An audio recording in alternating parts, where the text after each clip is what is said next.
This is Duke University. I first discovered Professor Michael Sells around 1999 when I first read his book, The Mystical Languages of Unsaying, a book of comparative religion that brings together mystical thinkers like Ibn Arabi, along with Christian thinkers like Meister Eckhart, Greek philosophers like Plotinus, and Jewish mystics like Moses de Leon and Abraham Abulafia. I was dazzled by the book to such an extent that I, as Professor Sells knows, I gave a copy to my mother for her birthday, which she was thrilled about. Yeah. The next time I discovered Michael Sells was when I was doing my dissertation research in Tunisia, and he was on a pilgrimage to retrace Ibn Arabi's journey across North Africa, visiting tombs and stops along the way. At the time, he was finishing his original translation of some of the poems from Ibn Arabi's Tarjuman al-Ashwaq that were published at the time in his Stations of Desire, which mingled bits of his own poetry with those of Ibn Arabi's. And the third time I discovered Michael Sells was right before I came to Duke with his amazing introduction to the Quran, approaching the Quran. At the time, it was on UNC's required reading list for freshmen, and some freshmen were protesting. The book covers the early mystical chapters of the Quran with an accessible introduction, short commentaries on the different verses, and an accompanying CD with recitations of the Quran. The fourth time I encountered Michael Sells was when I was doing my postdoc at Stanford's Department of Religious Studies, and he was considering a position there, but he ultimately took his position as the John Henry Barrows Professor of Islamic History and Literature at the University of Chicago's Divinity School. And his daughter, Ariella Marcus Sells, followed in his footsteps at Stanford, doing her doctorate in Islamic Studies with Shahzad Bashir, and she now is a teacher of Islamic Studies at Elon recently, and welcome. We want to welcome her, all our colleagues, the colleagues from UNC and Duke. We wanted to welcome her as well now that she is amongst us.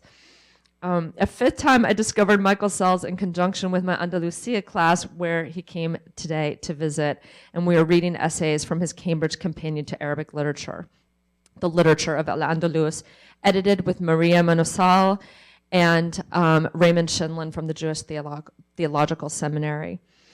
I would like to welcome Professor Sells. He has also many other accomplishments that we know, including his translations of desert tracings of pre-Islamic poetry, a book on Bosnia, but his virtues are too many to enumerate in one sitting, but we are so happy to have him here.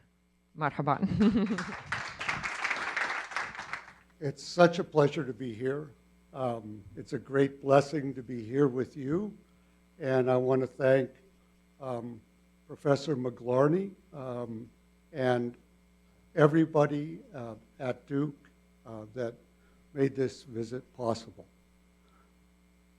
I am going to say a few words about the poems I'm going to read, and then every once in a while I will make a few comments.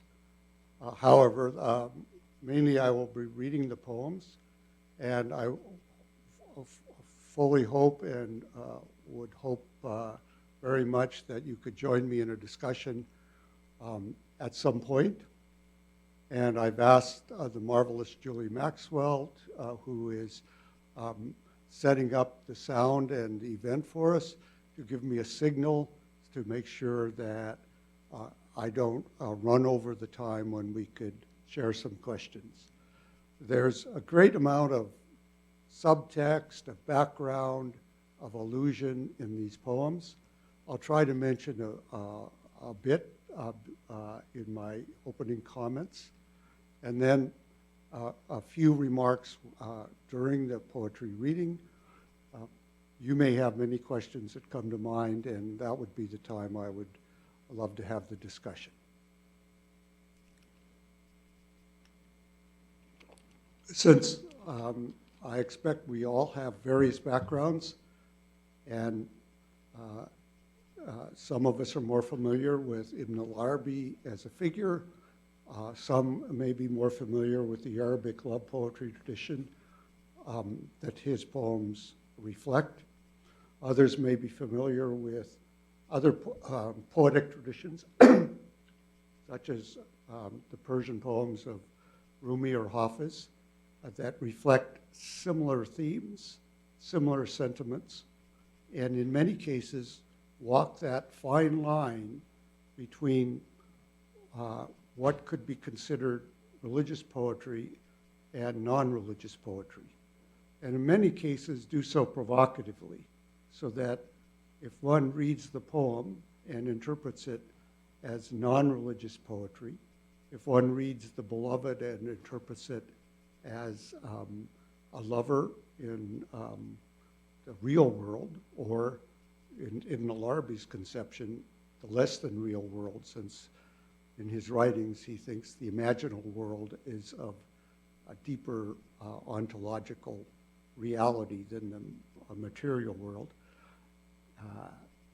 At any rate, it can seem quite provocative if one interprets the wine as the earthly wine, as opposed to the various things that wine has been associated with in the mystical tradition. The wine of paradise, which is licit and is mentioned in the Quran, the various states of mystical intoxication. Then again, these controversies can arise. So one of the questions is, why do poets write poetry or poems in which they do not give away the location of these poems in a religious or non-religious way?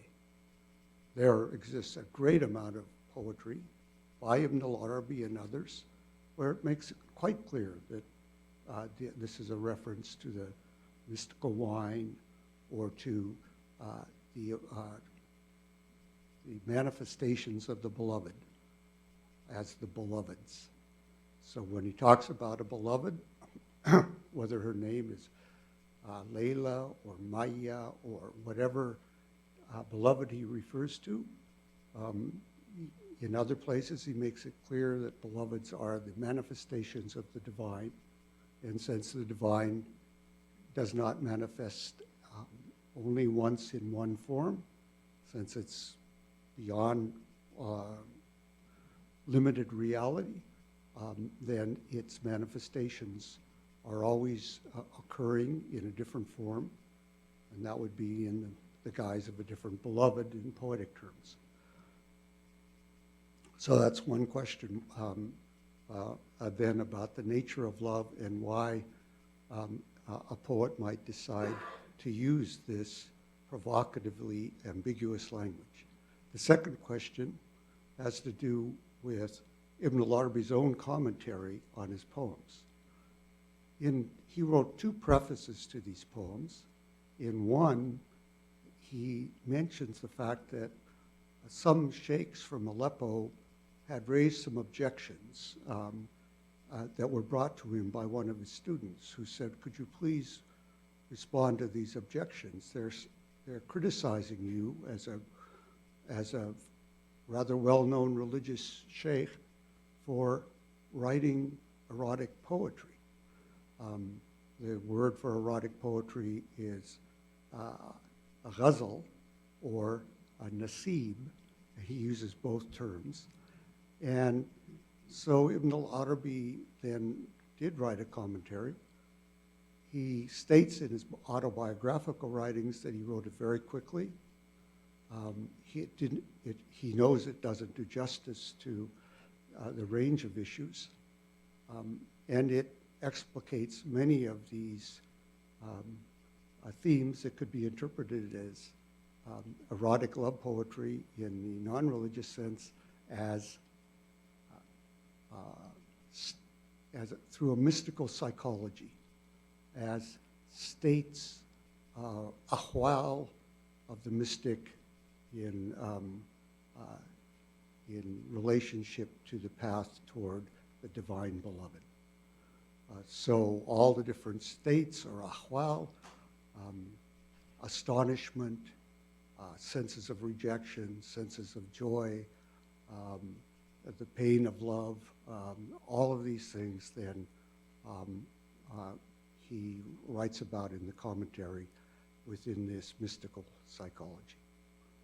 The final thing is that Ibn al-Arabi and two other Sufi Arabic poets at this time, Ibn al-Farid from Cairo and Shushtari, who, like Ibn al-Arabi, was originally from Al-Andalus, now in southern Spain, and who traveled toward the east and spent most of their life in the Eastern Arabic world.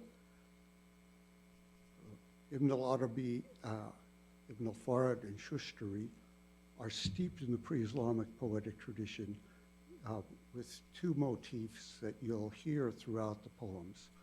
One of these is the love poem begins with usually with a theme related to the ruins of the abandoned campsite. These are called atlal in Arabic, and one of the most famous songs in modern Arabic music is a song by Kulthum called El-Atlal, which reflects these very same themes. The theme is that the poet, and these, of course, it's not made explicit by Ibn al-Arabi because he all assumes that his audience know these, so they're allusions. The theme is the poet comes across an abandoned habitation in the desert. Ibn al-Arabi's poems, like those of Ibn al-Farid and Shushtari, are Bedouinizing. All three poets were from towns. Ibn al-Arabi and Ibn al-Farid were from highly urbane cities in Andalus or in Cairo, and they project themselves, their poetic persona, as Bedouin at the time of the famous poet Majnun Layla, a word that means mad for Layla, one of the many love poets of a certain style who fell in love with a beloved named Layla and went crazy. So that projection of a Bedouin world, the poet asks his friends to wait while he looks at this abandoned camp.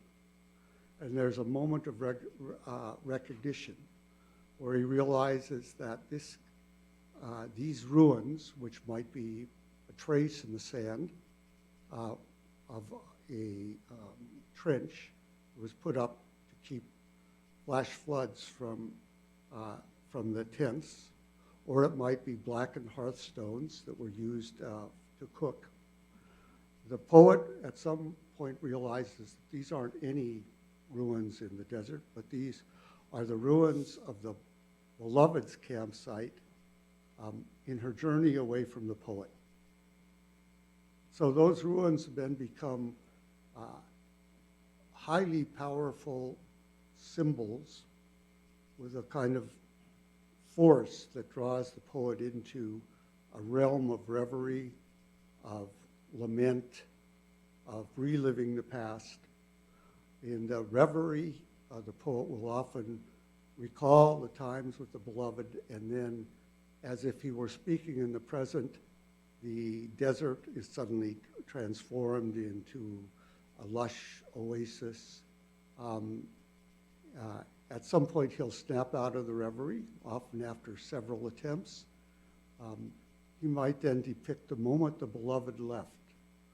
And in the Bedouin society, that moment involves the beloved leaving with the other women in the tribe, getting into their howdahs or howdages, the litters that were carried by the camel, and often up-close depictions of that moment, and then remembering how it was the beloved and the other women of the tribe moved off into the distance.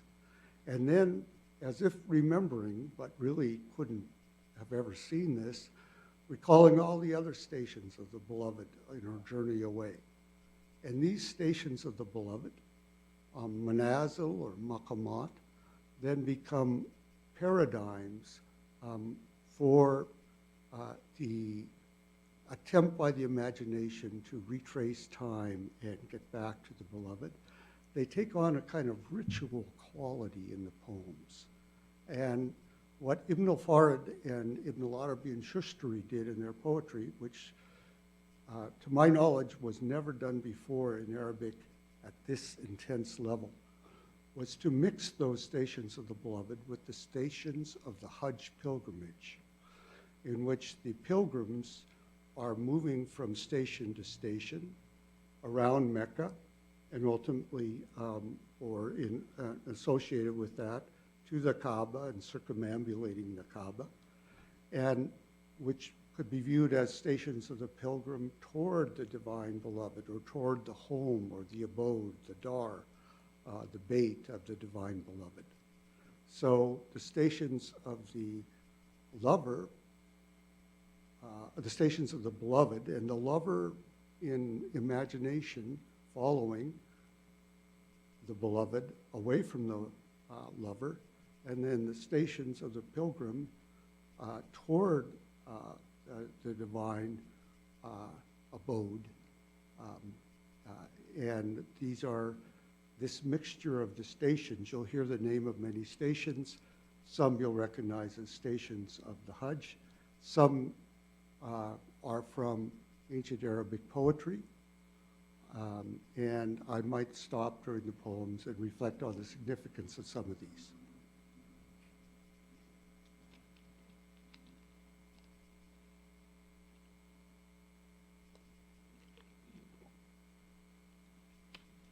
These poems are from a collection called Tarjuman al-Ashwaq or Turjuman al-Ashwaq. In either case, however one vowels the text, the word can mean several things. Ashwaq means longing or desire. So the plural, ashwaq, would be longings or desires.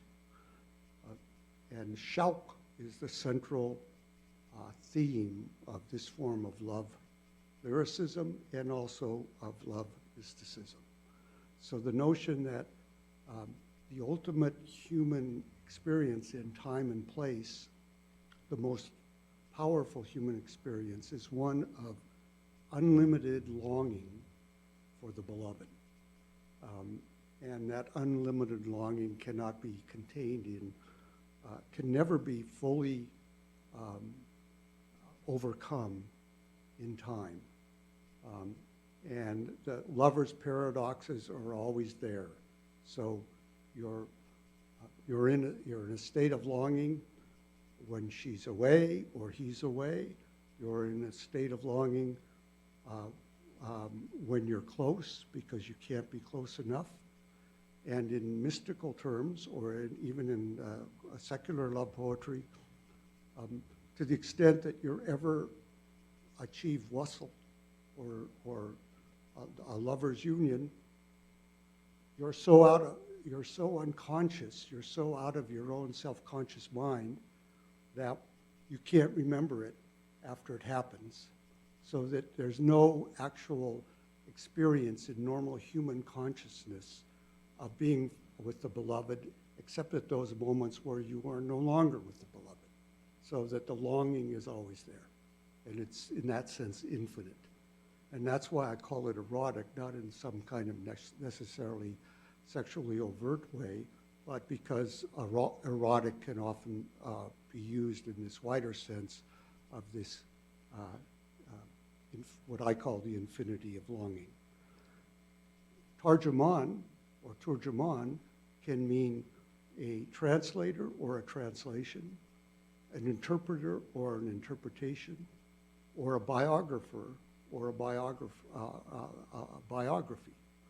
And all of these are possibilities. And one of the things I think these poems do, in addition to being poems that translate, interpret, or give biographies of longings, are also powerful reflections, if one wants to read them also that way, on what I call the theme of that existence is translation. That in the temporal spatial world, there is no static meaning. Meaning is always in flux. And just as the poet can never find a static union with a beloved, so the meaning itself is always being recreated in each moment. So that's my metapoetic discussion of that. But now I'll turn to reading poems.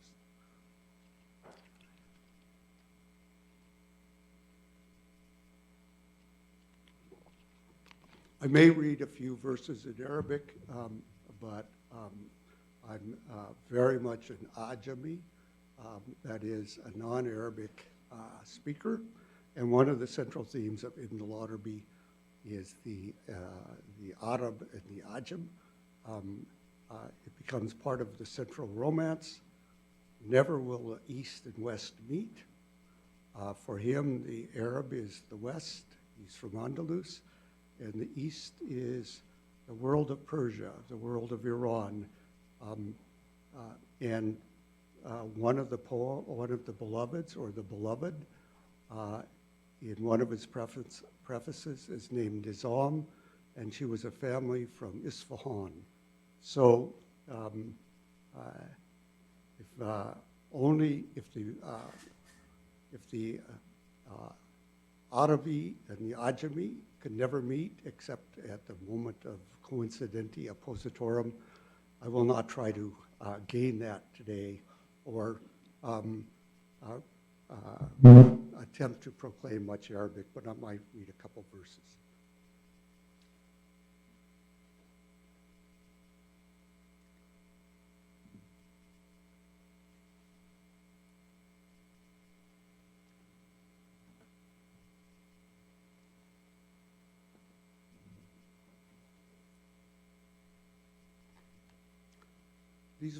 These poems have no title. I've given some of them titles. In some cases, I'll read the titles. Amid the scent of absinthe and moringa blossoms. The moringa, the name in Arabic is ban, is a tree or large shrub in Arabia with extraordinarily beautiful blossoms and leaves. It's often, and it's evidently very tender trunk, and often associated with the beloved in a variety of ways. The absinthe, also wormwood, although I don't use that because of its biblical associations, was also a very important plant in the Arabian society that was associated with the lover and the beloved. The friends we treasured are gone, and with them our patience. Gone, and they had been alive in the black core of the heart. I asked where the riders halted and knelt their camels. Amid the scent of absinthe, they said, and moringa blossoms. I told the wind to track them down in the shade of the thicket where the wings of their tent were spread, to bring them greetings from the brother of grief. When the tribe was scattered, his heart was torn.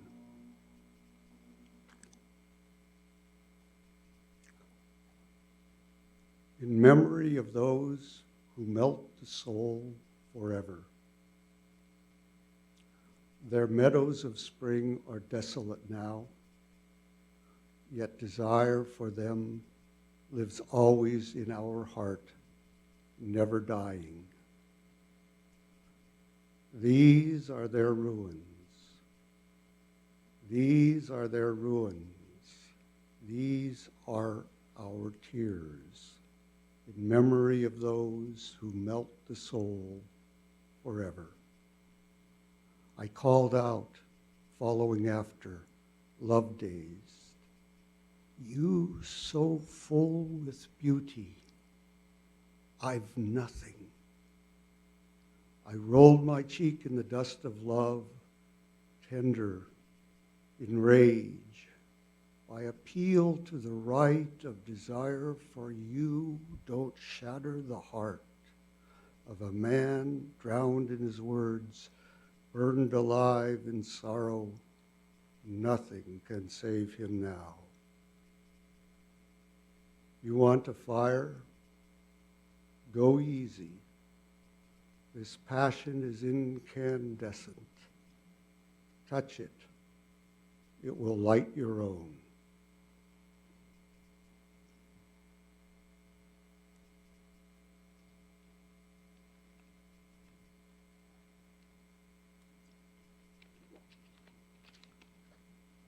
One of the many levels of allusion in love poetry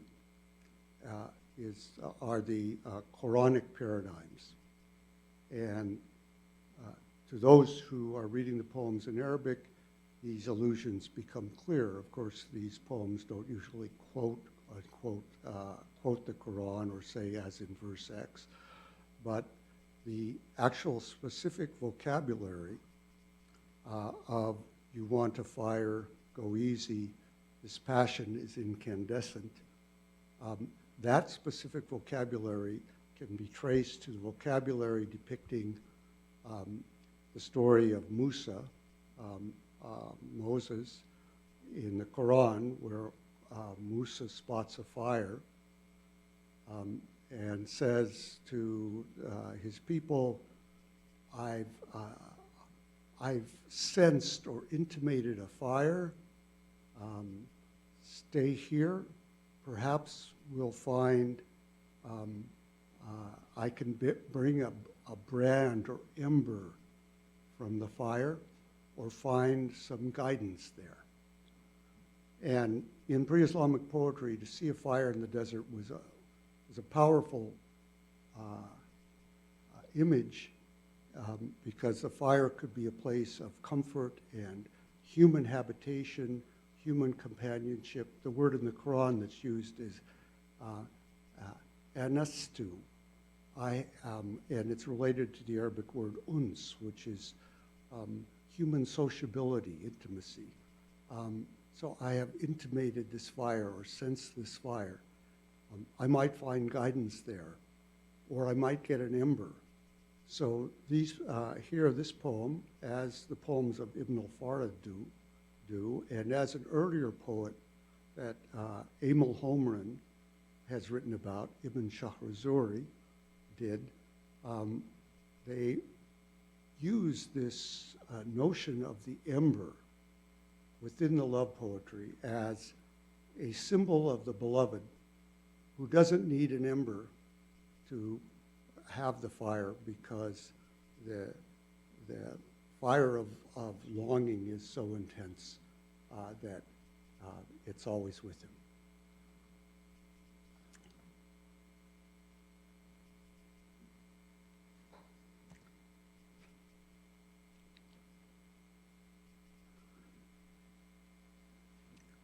At the red rise, fragrance of the east wind, fragrance of the east wind, bring the gazelles of Najd this word, that I, as they have come to know me, am faithful. Tell the bell of the tribe, we'll meet in the sanctuary, Saturday, in the Najdan hills, at the red rise near the stone trail mark to the right of the floodbeds and solitary ruin. If it is true, as you say it is, and she suffers the same withering longing for me as I for her, we'll shade together from the noonday heat in her tent in secret and fulfill the promise we made.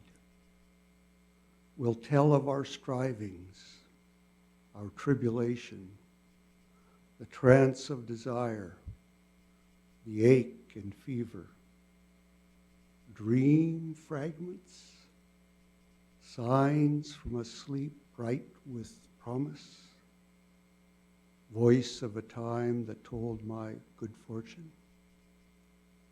May the shepherd of wishes lead them into open day, and their meadow grant me a gathering of roses.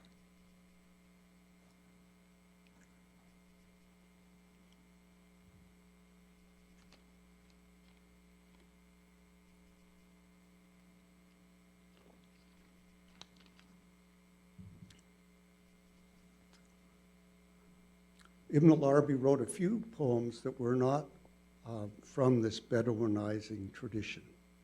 And one of them is a tribute to Baghdad. It's called, I call it Baghdad Song. Oh, for the corniced palace of Baghdad. I'm not talking about the cornices of the palaces of Sindad in El-Hira. It crowns the gardens cascading below, a virgin unveiled in a perfumed chamber. Wind plays in the branches. They bend. Lovers at last coming together. Her neck necklaced by the river Tigris, her lord, our master, our Imam el-Hadi, Nasser, Mansour, the best of caliphs, who never set out on horseback to war.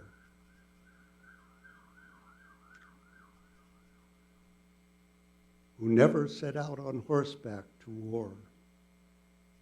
God bless him, long as a dove on a swaying boughs cooing, long as smiles flash lightning and eyes stream like clouds in answer, from a bride like the sun when the mist parts, revealing herself in luminous splendor.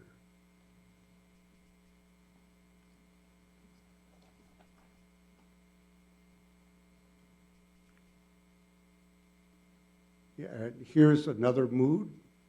This is back to the Bedouin world.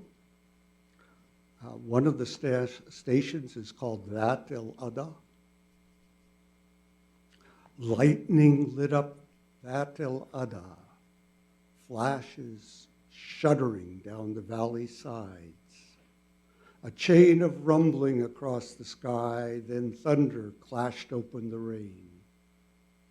Kneel the camels, they shouted, no one hearing. Halt, driver, I plead, and let the camels graze. For the love of a girl who rides in your care, a lissome girl, soft her gestures, delicate her walk. The heart of a sad man is breaking. Mention her, and the crowd rushes up with bouquets on every tongue, her name. Her home is high on a bald-capped mountain. Were she to encamp in the valley below, lowlands would be highlands with her, and every height soars with her beyond the gaze. Every ruin she turns to life. She turns the mirage into waters that quench. Every garden opens with her, splendorous in flower.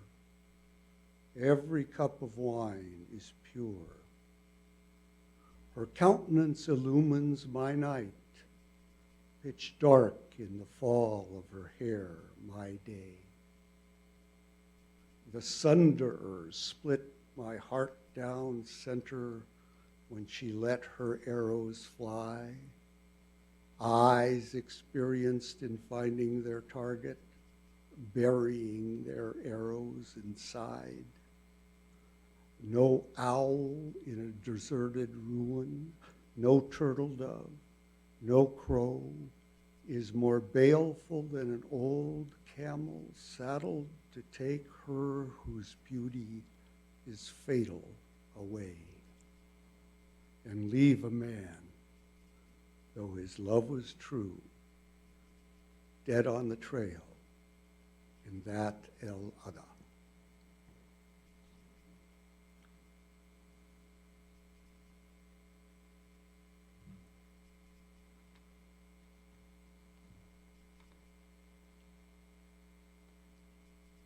Many of these love poems take place at the Kaaba, and in addition to the various stations of the Hajj that are mixed with the stations of the manazil of the beloved, there is a lot of discussion about the Hajj experience in the poetry. And I'll read this one here. And one can imagine a sheikh of Aleppo or some other place, although I have a dear friend from Damascus who said this sounds like what the sheikhs in Aleppo would say about a Damascene, because Ibn Al-Arabi lived the last years of his life in Damascus.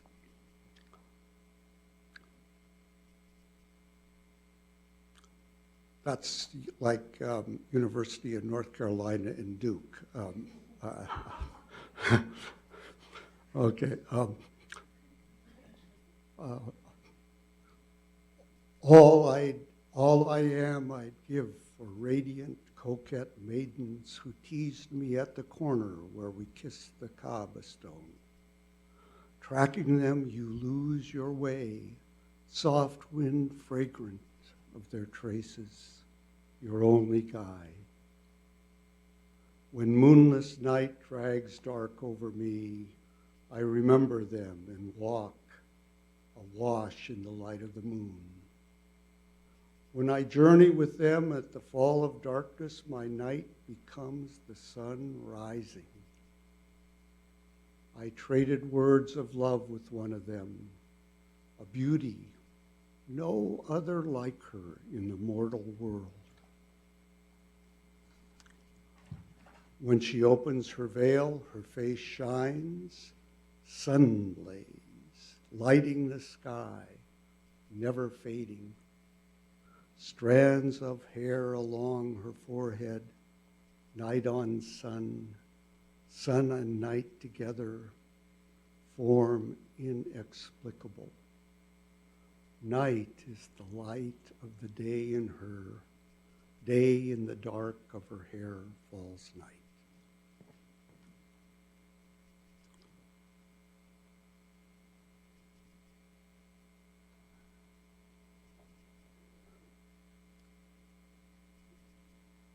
Dar el-Felak, the abode or the house of the sphere, evidently was the name of a place in Baghdad. They say the suns reside in Dar el-Felak. Is there a station for a sun outside of heaven? When a throne rests upon its pillar, all that's left is for the king to take his place. When the heart lets go of its last delusion, it's only an angel descending. He has me, I have him. Each of us owns the other. I'm his, that's clear. But he mine? I'm here, that's clear. But he mine? Look to me now, he's saying. Hear to me now, he's saying. Red roan camel driver, hold on. Don't miss the turn at Dar el-Felak. May a camp on the river bank near Musanna put a spell on you and never release it. The love I've borne, the pain I've suffered, may the Lord of Desire put you through it Not Sarud, not Hajar, not Salam, the station that ghosted you. In the heat of separation, you searched, you searched, you searched in vain for a cloud of reunion to shade you. The irresistible bent you to his sovereign power. May he who subdued you become your slave.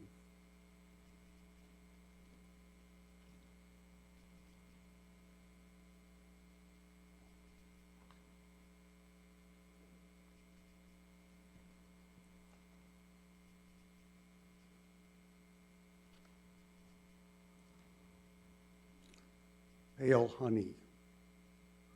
There's an allusion in this poem to a verse in Surah 16 of the Quran that refers to the wahi given to the bees.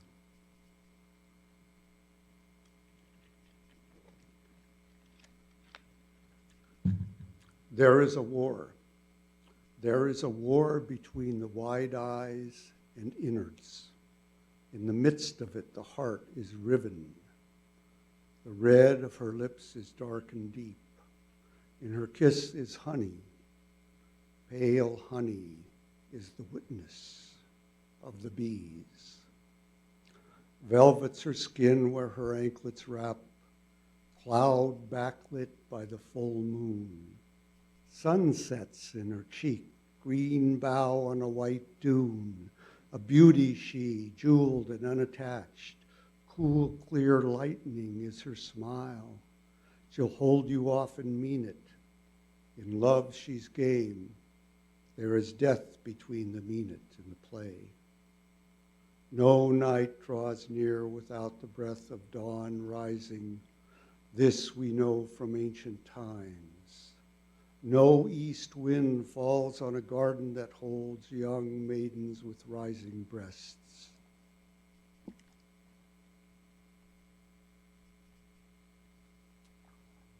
Without the sway of leaves and stems and a touch of the scent of branches blossoming and flowers. I ask the east wind after them. Please tell me the news. And who are you to want to know, she answered. I left the pilgrims at Twin Flash and the relay of Rimad and the relay of Ramim close by. No land can hold them. And how can they elude the cavalries of longing? Not when my soul shades their hideaway, wherever I am. Look, there is the full moon, always. In my imagining she sets. In my imagining she rises, in my heart she sets. Gone's the bad luck of moringa and willow. And here where we dwell's no place for a crow to caw or rue the harmony of our embrace. Throughout these poems, Ibn al-Arabi is asking for news, asking for akhbar, asking for hadiths. The poems are based on an elaborate language of hadith narration, the narration of akhbar or hadith in legal terms, in legal language, that is sound and that has a chain of authorities that go all the way back to the time of the Prophet. And in Ibn al-Arabi, these reliable authorities are often the east wind is Sabah, the wind of the east. The wind, which in classical Arabic poetry was the wind that brought the fragrance of the oasis, the wind that brought the memory of the beloved, and the messenger between the lost, between the lover and the lost beloved, who's always asking the wind about her. And often the narrations go back through states, ahwal, of love, from separation to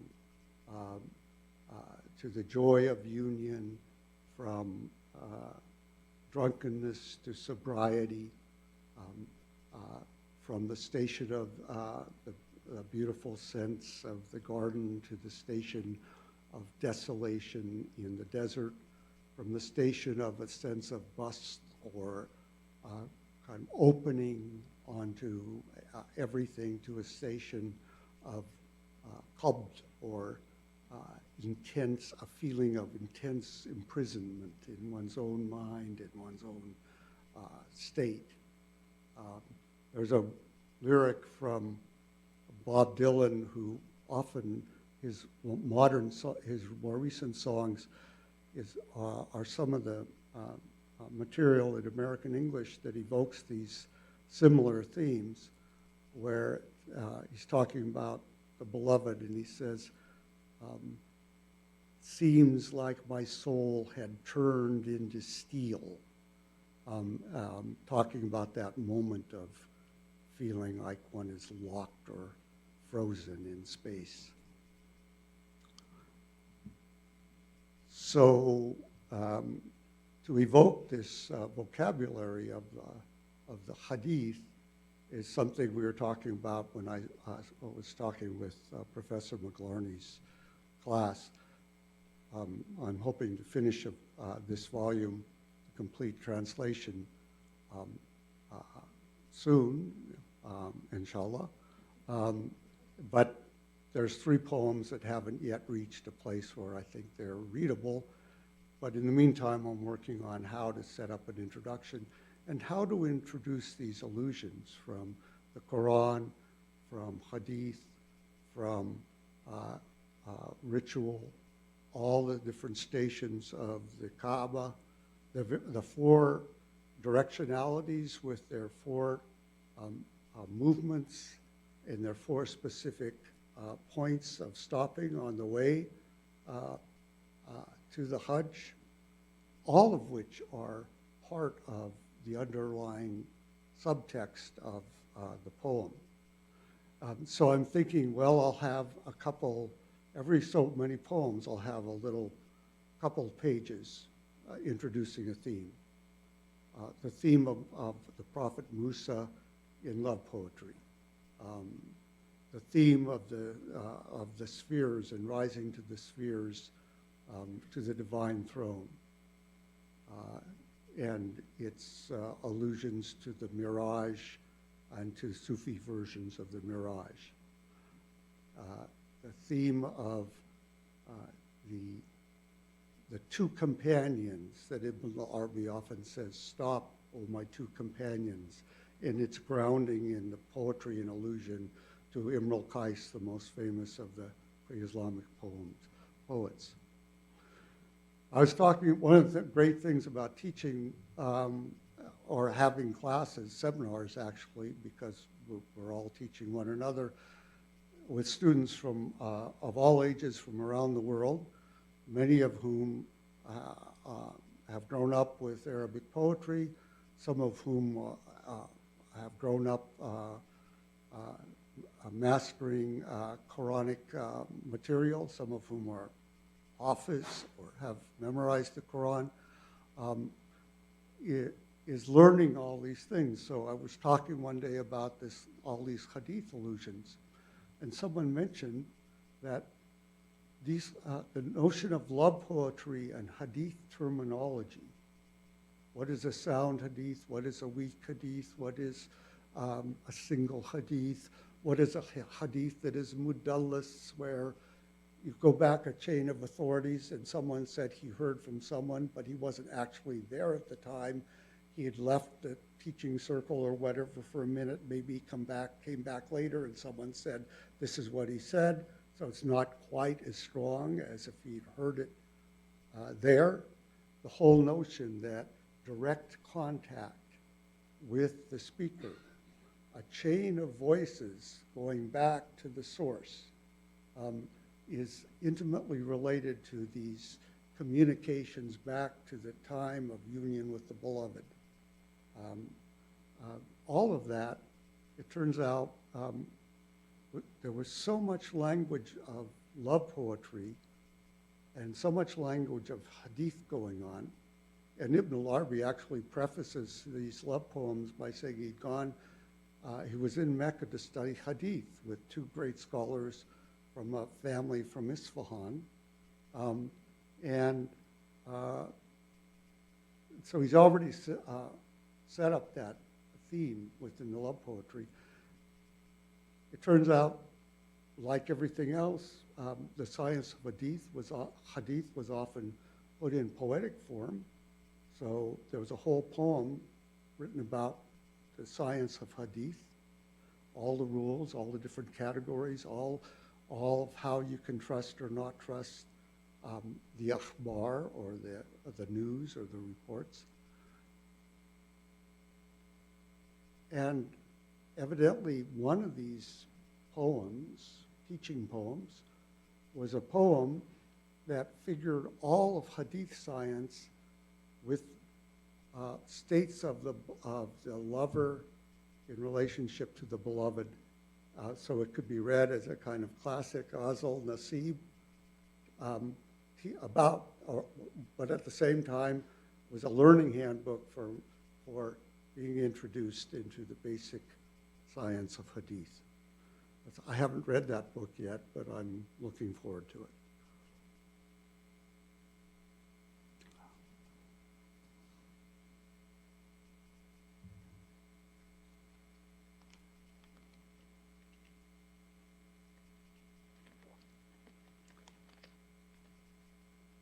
The daughter of one of the scholars from the family of Isfahan was named Nizam, which is a word that I've sometimes translated as harmony.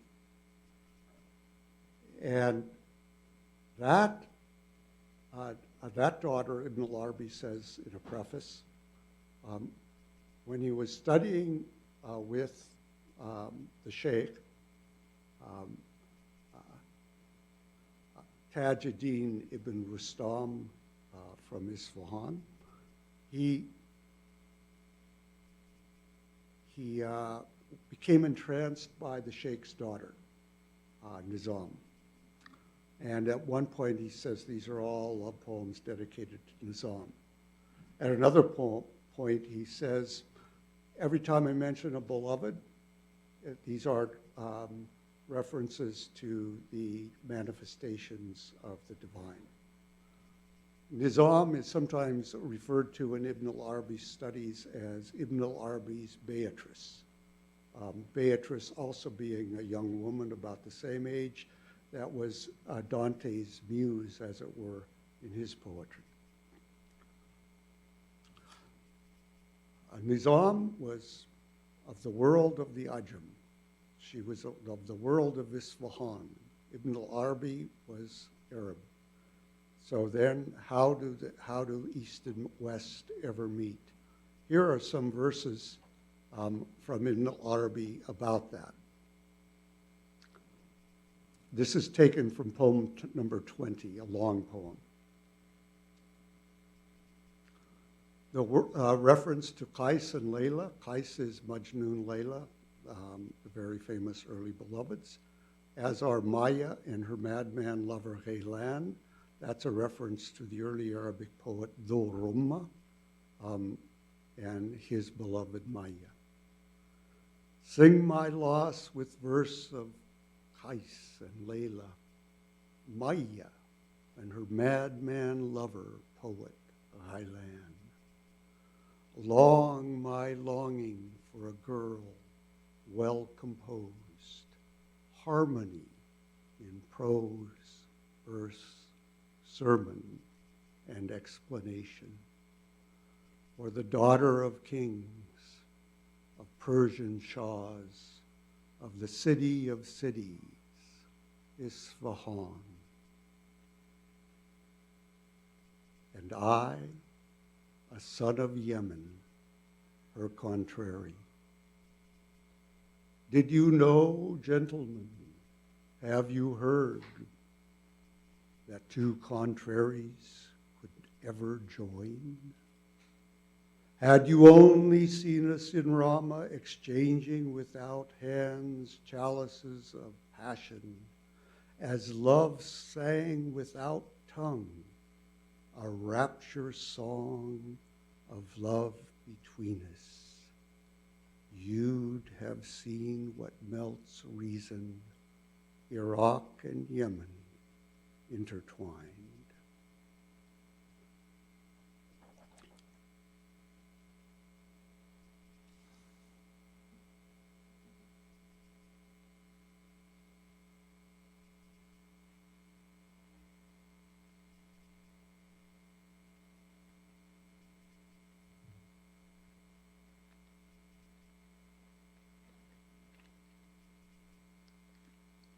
I'm going to try to read some Arabic to give a sense of the rhythm in Arabic.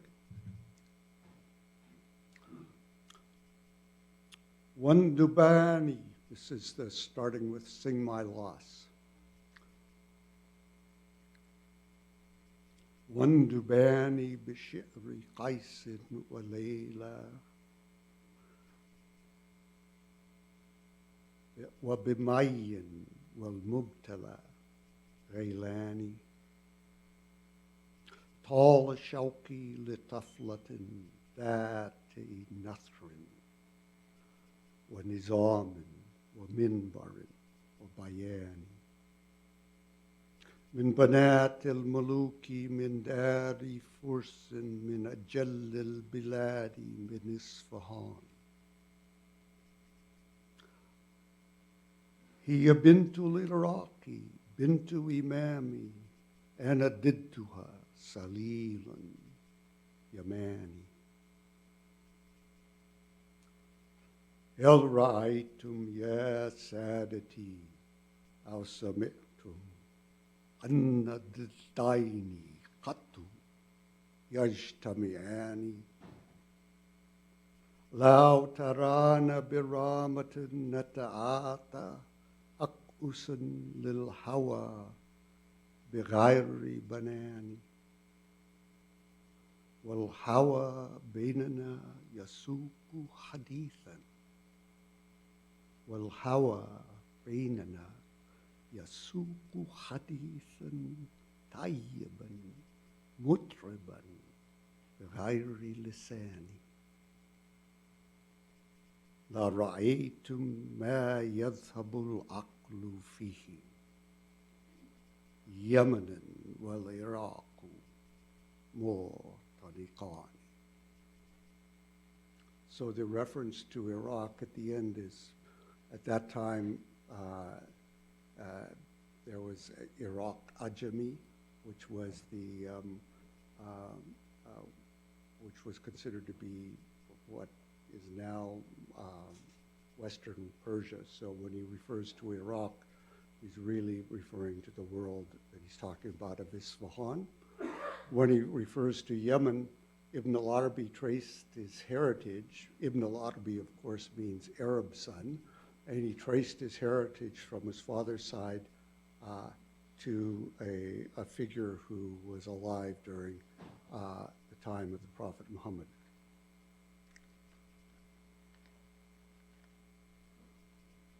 When he evokes a gentleman, Hel Ra'aytum Ya Sadati, he's using a language that one might give at a formal lecture.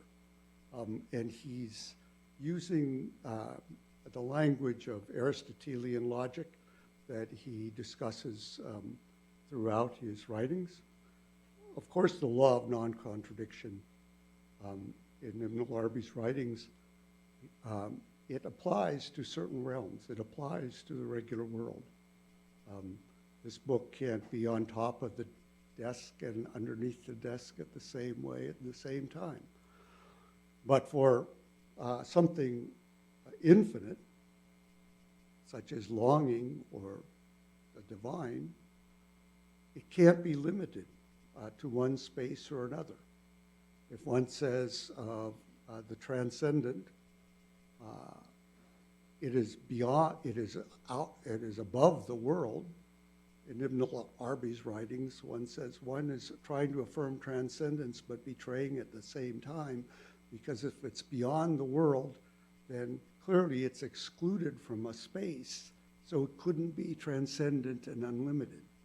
So there's a point where in mystical experience or in actual thinking, when the laws of non-contradiction no longer apply, and that point is all the more powerful insofar as the laws of non-contradiction are often rigorously discussed and lucidly understood in the writings of the same writers who evoke this moment in which the akal is driven out in the love poetic terms, or melts, and that's the moment that Arab and Persian, East and West, can be intertwined.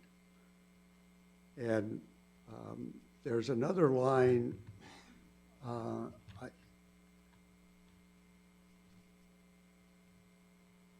there's another line from one of the poems where he's talking about this paradox, and he talks about cursed be the poet bashing me with the stones of his intellect, who says, how can East and West meet?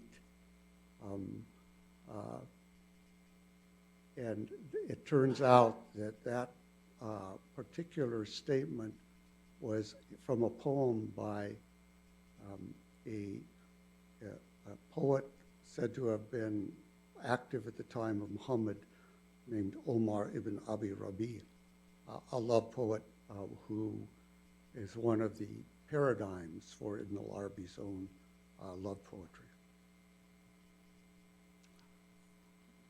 Thank you. Thank you.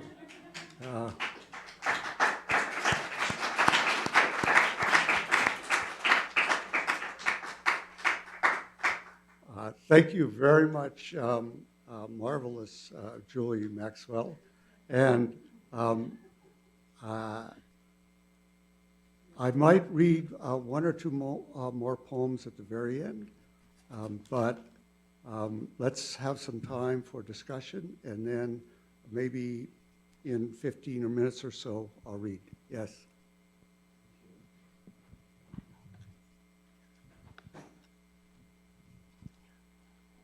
Translating Sufi poetry is a challenge, but I like your translation and the way you read Ibn al-Arabi poetry.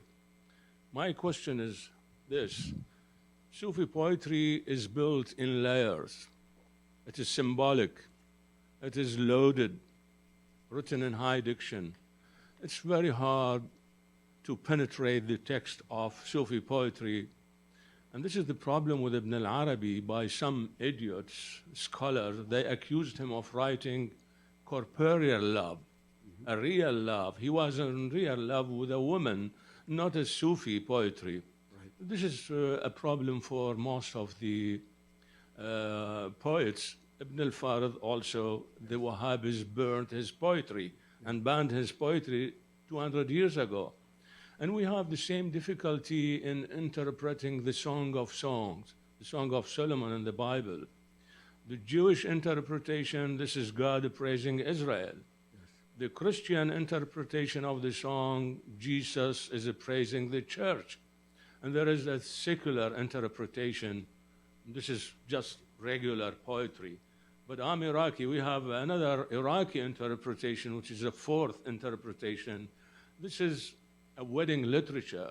We have in Babylonian ancient literature such wedding dialogue, yes, such intimate dialogue between two lovers. They are lovesick, talking in poetry. Yes. My question is this: could you elaborate a little bit on rendering Ibn al-Arabi poetry and what kind of challenge?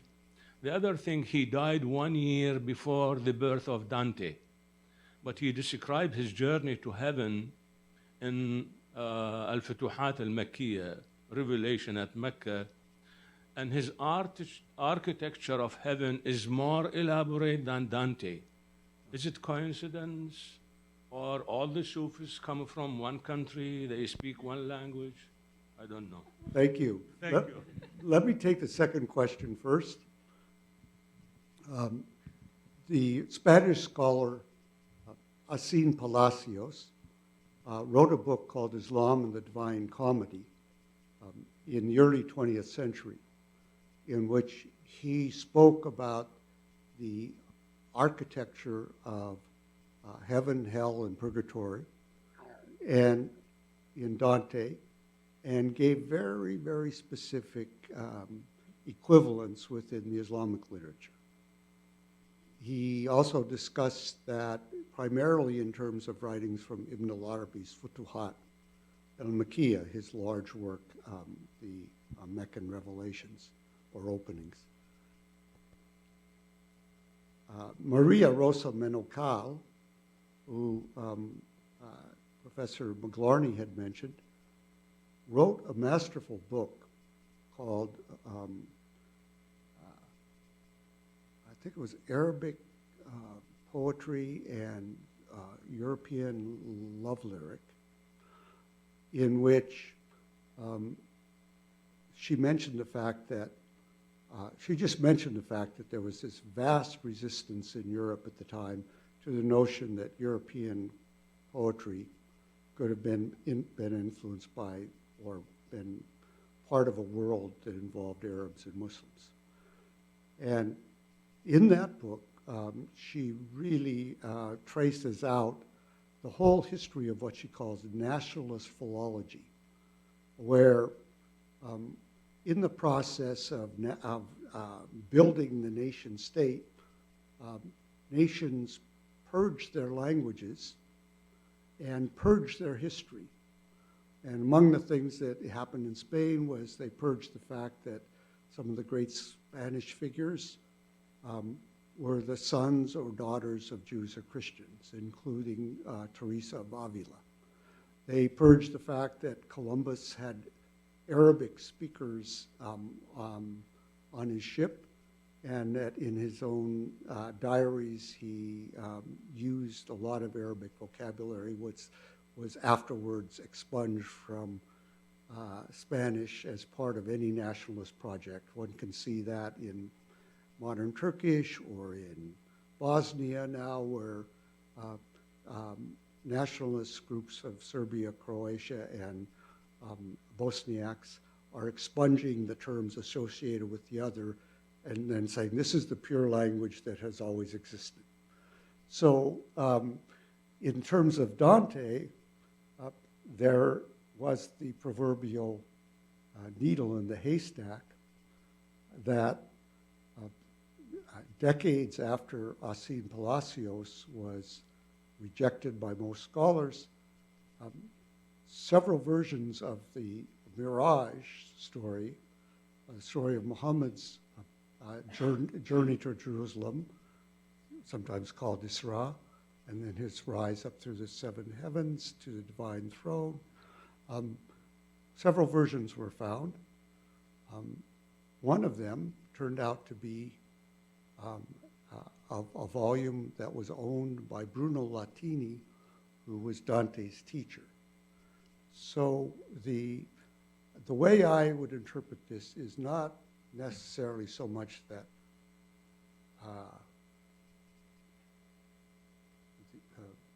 Islam influenced Christianity or Christianity influenced Islam, but that there was far more interaction between the world of, we call Christendom, the world that was controlled by Christians, and the world we call Islamdom.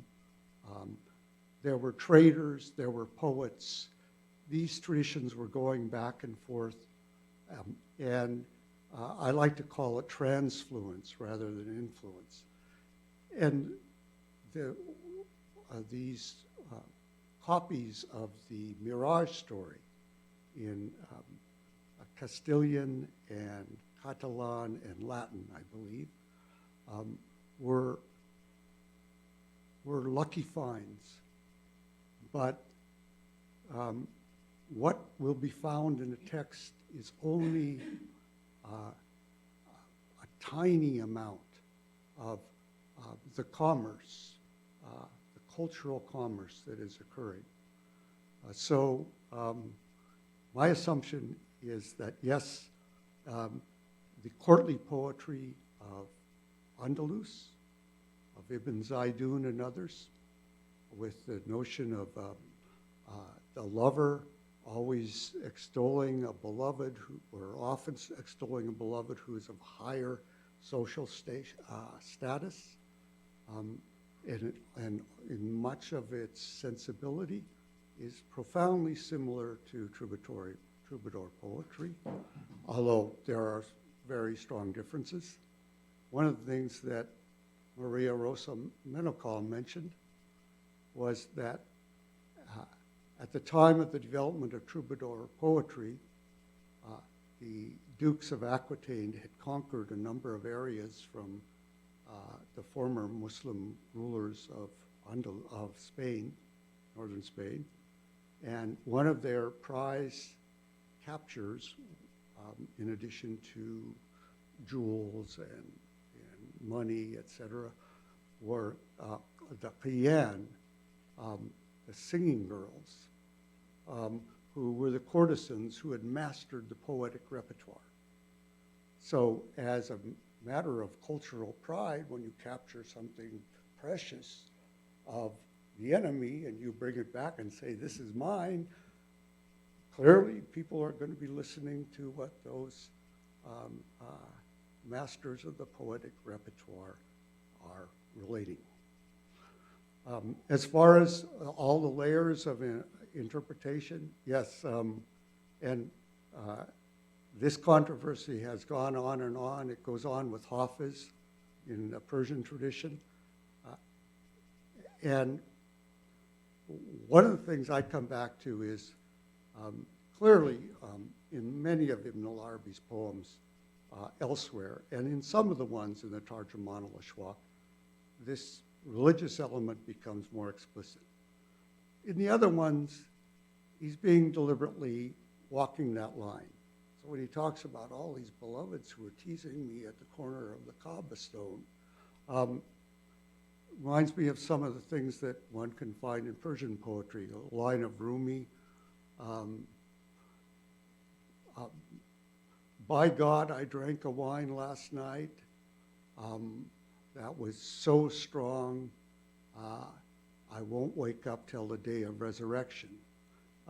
So if one takes that out of context and says, well, why did he put it that way? Clearly, one could say, you know, if you read it in one way, it's profane, then it's shocking. And if you read it the other way, within the developed vocabulary of Sufi symbolism, which one can find in, for example, Sufi handbooks like that of Kushairi, where all the mystical stations of Sufism are discussed quite powerfully, philosophically and theologically, and in terms of love poetry. So the station of intoxication is like this. So absolutely. So my sense is that the reason that some poets I don't know that they say this directly, but may have walked that fine line, is that for them at a certain moment, for those who have reached a point where such questions are trivial, their love is infinite, so it cannot be limited to one realm or another. And I think the way Ibn al-Arabi might put it, reading his other works, was at this point to say, well, who was the beloved? It's like you were saying, an idiotic question. It's an indiscreet question. It's invasive question. It's a question by someone who has no sense of adab. And so at that point, then, that's where I'll just stop with that question. Yes? Wait.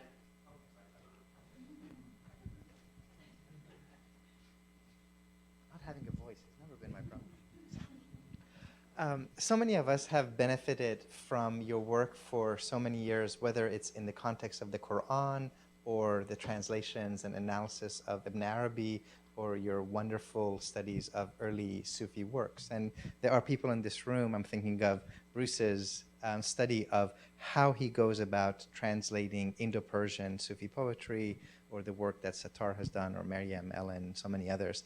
I'm wondering if it wouldn't be bad adab exactly in the way that you just mentioned, if you can take us through your path of translation. I was intrigued by, there are 3 poems that are not quite poems yet in their new host language and not ready to be consumed.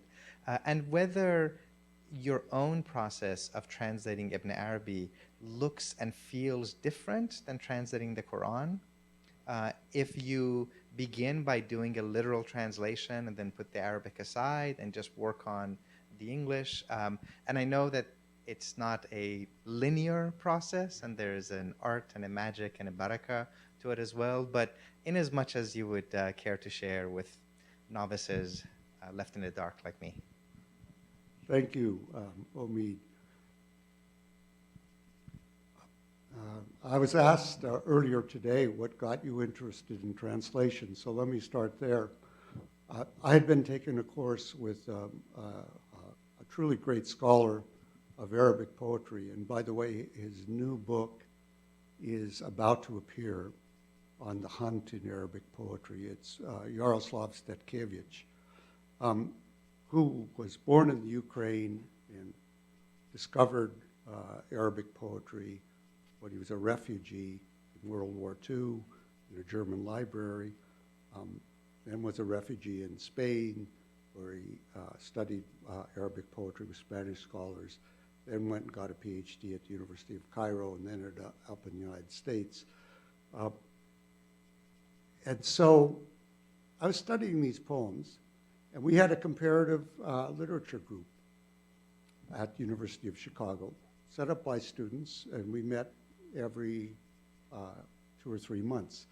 So I presented some verses from pre-Islamic Arabic poetry by many of the poets that are inscribed into these poems by Ibn Al-Arabi, but reappropriated and transformed. And I read a number of verses from Imr al-Qais and Labid and Antara. And the reaction I got, I read some in Arabic, and I put word-by-word glosses, and I explained the meters and the sound. The reactions I got from the students was, they found this absolutely remarkable, but they hated the translations. And the translations totally put them off. And the reaction was so strong, and this was a group of varied backgrounds, all of whom were involved with poetry, that I thought, well, I'll give it a try. And so I spent about 15 years translating the 6 early Arabic qasidas that appear in this book, Desert Tracings. Same thing happened with these poems by Ibn al-Arabi. I first presented some of these poems at a meeting of the Ibn al-Arabi Society, I think around 1989. And so since that time, I've been living with them. I would make one comparison. It's like gardening. You can water the plants, and you can make sure that they get shade, and you can keep the invasive species out, and but you can't make them grow any faster than they're growing by pulling on them. So some of these poems are going to take a while. Ibn al-Arabi uses all kinds of style in these poems. Some are classic qasida style. Some use an elaborate set of puns that are associated with the new poetic style, where you have several words brought together with elaborate puns. And puns can be very difficult to translate. And so that's part of it. A number of other questions. How do you compensate for elements that cannot be translated well? So one is Arab poems of this kind of poetry have a single rhyme at the end of each verse. They use very, very strict and elaborate meters. There's only two English poets that I think have ever tried to reproduce anything like that in English, since English does not have these meters. Lady Anne and Wilfred Scaven Blunt, who were these two great British adventurer literary types who wandered around Arabia. And there's a translation of the Seven Mu'allaqat by them. They would take Tawil meter or Basit meter, and they would make an English equivalent.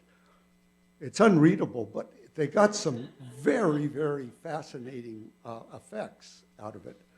And so the other thing one does is if the poem is not really working right first one has to decide what kind of English am I going to translate this into. So who is the audience? If you're one is translating for a work in which scholars are going to want to know, just the basic points, that's one thing. And if they know the Arabic already. But if one is translating for an audience that you hope will go beyond those versed in Arabic, then clearly Victorian English doesn't work anymore, any more than it works in the Quran to try to translate all the subtleties of emphatics in the Quran, like inna or la, as forsooth or lo or verily. People don't talk like that anymore, and people don't listen to poetry like that anymore. So in either case, one has to come up with some kind of compensation. And in the poetry, I try to compensate for the metrical and the rhyme, you could call the musical side of the poetry, by creating effects in English that aren't trying to reduplicate them, but compensate for them. So how do you get that sense of meter and rhyme work in a way where sometimes tension builds up when the meter falls against the syntax? And then when the meter falls with the syntax, you could read it in a very natural way, even as prose, because it just falls with the breaks at the place where one might put a comma. So I try to use more line breaks, sometimes where it goes with the flow of the syntax, sometimes against, to create that sense of tension and release that is part of the artistry of poetry. So those are some of the kind of efforts. And then over and over to try to listen to the poem and hear its inner, try to discover its inner sounds coming out, what is really ringing well in the English. So, and try to read it to all kinds of audiences. That's some thought about it. I'd like to end with a couple poems that I thought I would keep for the end.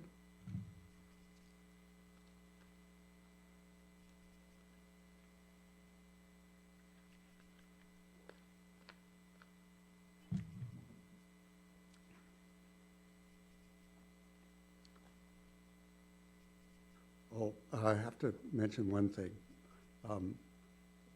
There's something called the lover's polemic. We have it in Arabic poetry, it's standard. We have it in all the major poetries, where the lover will say, she betrayed me, she was fickle, or he betrayed me, he was fickle. His promises were of no good. You could never tell when he was joking or serious. He was leading me on and then pushing me away. He abandoned me. His words are no better than the various forms that a wool takes when it shifts through its guises. I never will talk about him again. I will never even think about him again. I will never think about her again. And so you see, Suad, I've forgotten you completely. And and you say, okay. So sometimes I read these lover polemics and people get shocked, like, why the harsh language? And I say, listen to your love songs. Turn on the radio. So my favorite version of the condensed lovers polemic is you're no good, you're no good, you're no good, baby, you're no good. Nobody is expected to believe this stuff, but it's very, very compelling. So there's 2 poems I'll read. This one I call In the Ruined Lodges of My Body is a Garden. Oh, one other thing. In the polemic against the lover, one often makes these elaborate analogies. So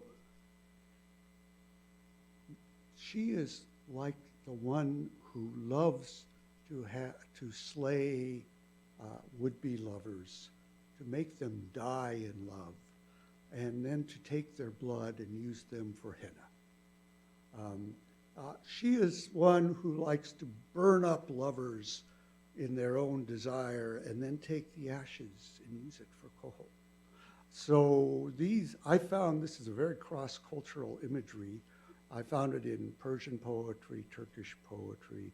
I think that it also appears in Hebrew poetry of the same period. And it's certainly major in Arabic poetry. Who will stand by me with her, henna on her fingers, honey on her tongue, a swell of the breasts, well guarded, luscious maiden beauty, full moons on a bough flowering, those like her will never fade. In the ruins of my body is a garden with a dove high in a moringa. She dies longing and melts in desire from what wrecked her that was what wrecked me. Mourns a friend and blames time that struck her down with what struck me.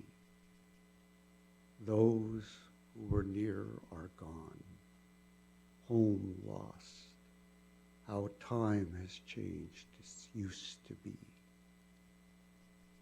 Who's by me with her whose pleasure is in my pain? I have no hand to hold before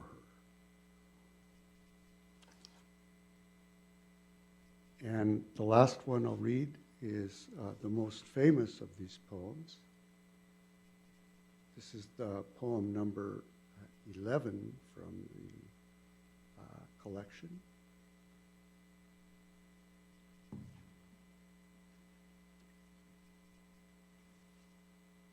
Doves in Arabic poetry, like doves in English poetry, are often associated with the lover and the beloved. In Arabic poetry, the cooing of the dove is a mourning for the lost beloved. Gentle now, doves of the thornbury and moringa thicket, don't add to my heartache your sighs. Gentle now, for your sad cooing will reveal the love I hide, the sorrow I hide away. I echo back in the evening, in the morning echo, the longing of a lovesick lover, the moaning of the lost.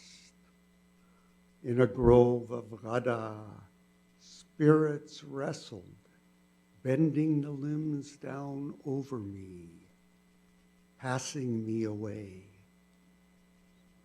They brought yearning, breaking of the heart, and other new twists of pain, putting me through it. Who is there for me in Jum and the stoning ground at Minna? Who for me at Tamarisk Grove and the way station of Naaman? Hour by hour they circle my heart in rapture, in love ache, and touch my corners with a kiss. As the best of creation circled the Kaaba, which reasoned with its proofs, called unworthy.